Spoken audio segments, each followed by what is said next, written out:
Good morning to you.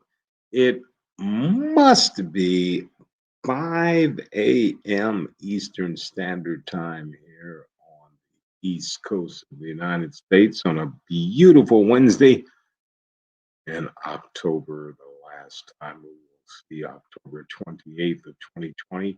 So I know that everybody's trying to get ready to get on out there and make it happen. So I'm just going to leave you with something to think about when it comes to post sale.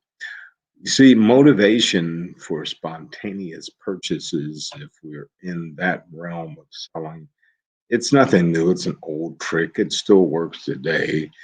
Smartly in a inexpensive article place. So think about one of those retail establishments.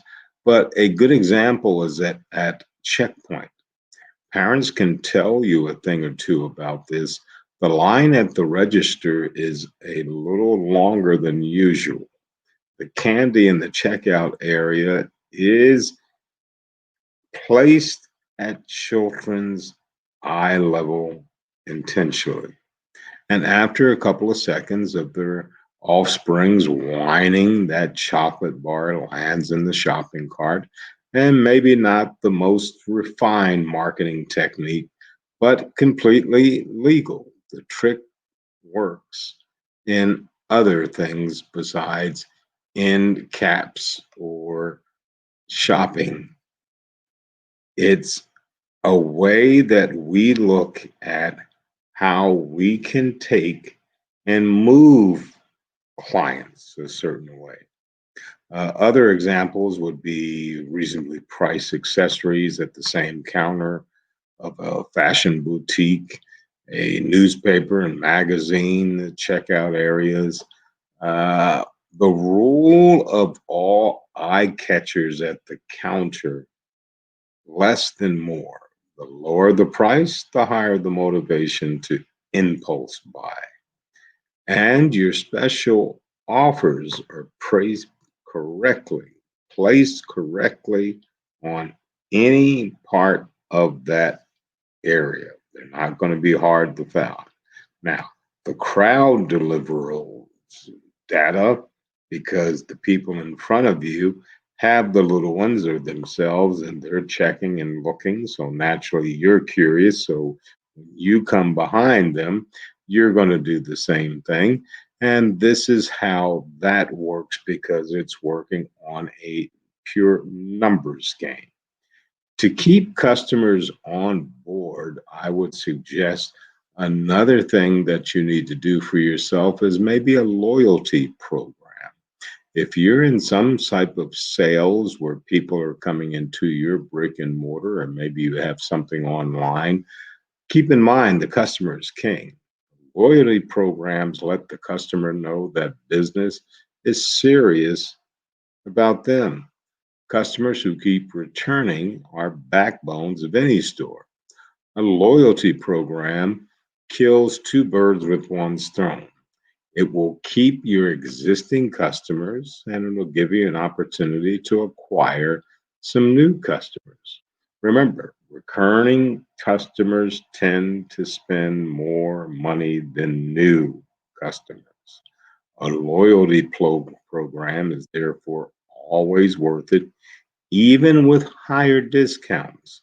The most important thing that you want to really look at is how can I get this loyalty program to fit in my business? A message on the receipt is a proven strategy that may work if they keep the receipt, but there's got to be some way to let the people know that this percentage off will be doing this week. Other people have gone through it. You'll think of your own. How about specialty offers? We're coming to the end of this 2020 with all the problems we've had, but still, people will purchase. How are you going to well suit them? Let me start testing opportunities of where I can put end caps of special gifts and let me test it.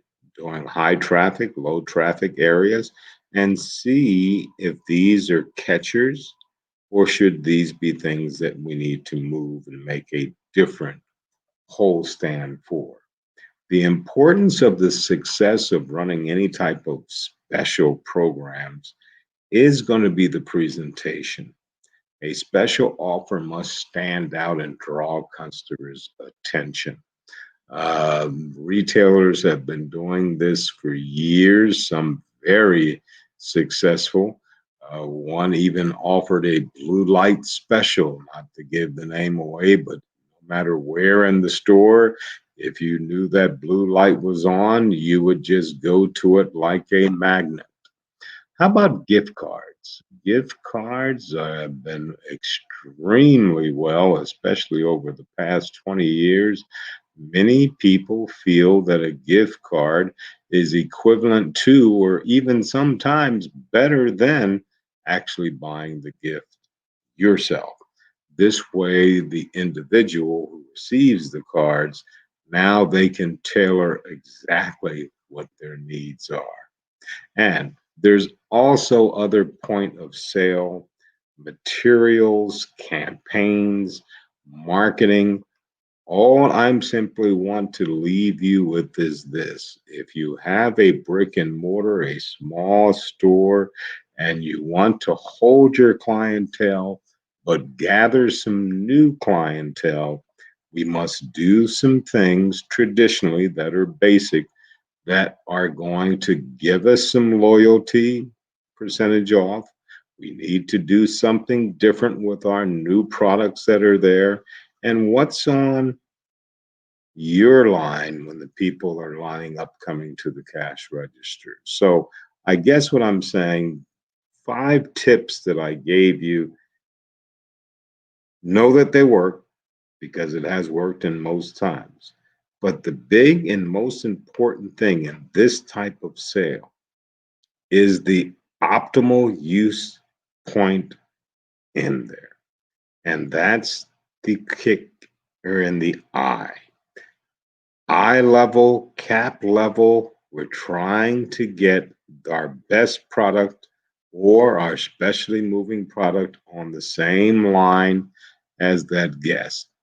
There are always new strategies to promote sales, but sometimes you don't come up with a fresh idea until you tried out some old strategies. So if you are having a small store right now that you're managing and you want to get more foot traffic or you want to get more price paid from that individual for that foot traffic that comes in, let's start brainstorming now for Thanksgiving and for the end of the year celebrations. Once again, Brandon Hardison on a beautiful Wednesday, 28th of October. Another Hardison's tip. And as always, in parting, remember you go out there and you make it a change.